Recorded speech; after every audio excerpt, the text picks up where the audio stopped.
In this video, I'll show you how you can download watch faces on your OnePlus Watch 4. Now for this one, you need to have your phone that is currently paired to your OnePlus Watch 4. So on that phone, simply open the One O Health application.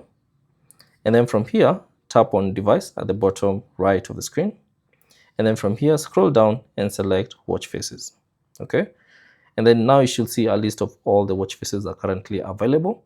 So they're categorized in different categories. So there's classic, utility, videos, workout, and all the other categories.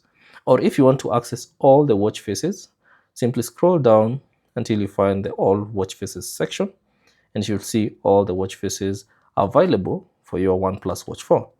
Now from here, all you have to do is find the watch face that you'd like to download. So let's say for instance this one.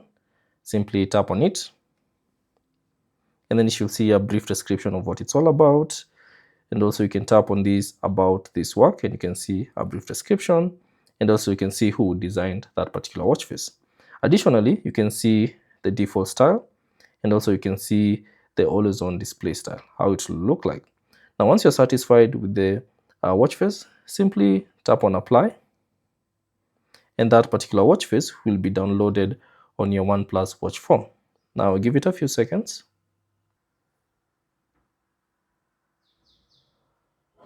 Now once the watch face has been downloaded, it will now try to apply it on your OnePlus Watch 4. As you can see, it has been applied, and once it's applied, it will say in use. So that's basically it on how you can download watch faces for your OnePlus Watch 4. Thanks for watching. If you have any questions, leave them down in the comment section below, and I'll see you on the next one.